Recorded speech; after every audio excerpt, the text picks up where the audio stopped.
UNICEF and other organizations are funding Pakistan.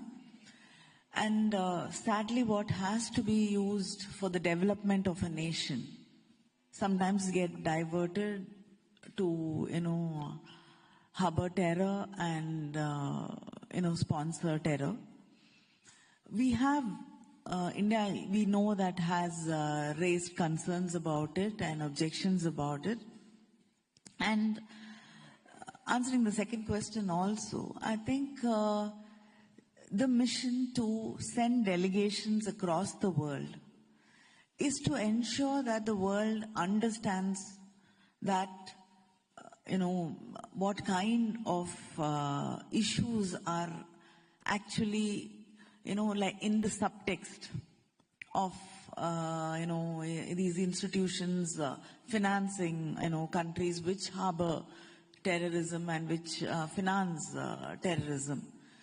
So this is why the government of India has sent out delegations, and we've also reached out to, friendly nations and nations which have some misconceptions that we can, resolve issues just by speaking to them and calling Pakistan over for a coffee and saying, we will resolve these conflicts. It's much more than what meets the eye for many people. So I think the exact reason why we are being sent there and to many countries is to explain actually what is happening. That every time, like I told you, every time we reach out, we try to, end this conflict, try to find ways to resolve these issues. When there are terrorist attacks on Indian soil, we cannot continue talking to people who are actually the reason behind it. And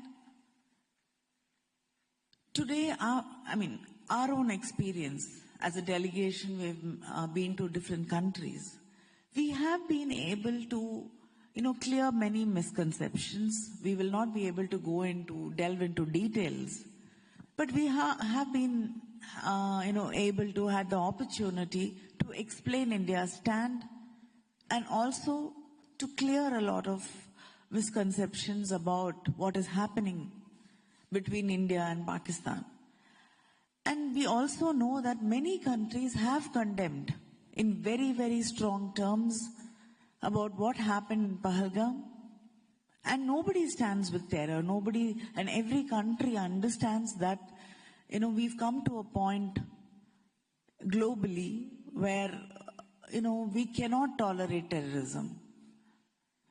So it's been a very fulfilling mission for us, reaching out to these countries, meeting people, meeting think tanks, meeting parliamentarians, foreign affairs secretaries, ministers, and explaining and, making them understand what message we bring and what India expects from them.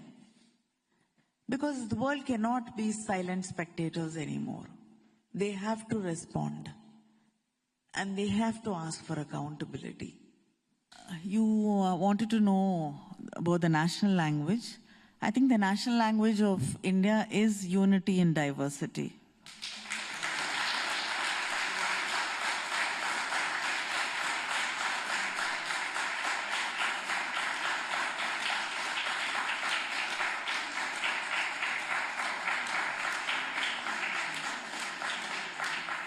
And that is the message this delegation brings to the world.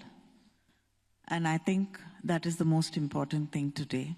And let us continue with that.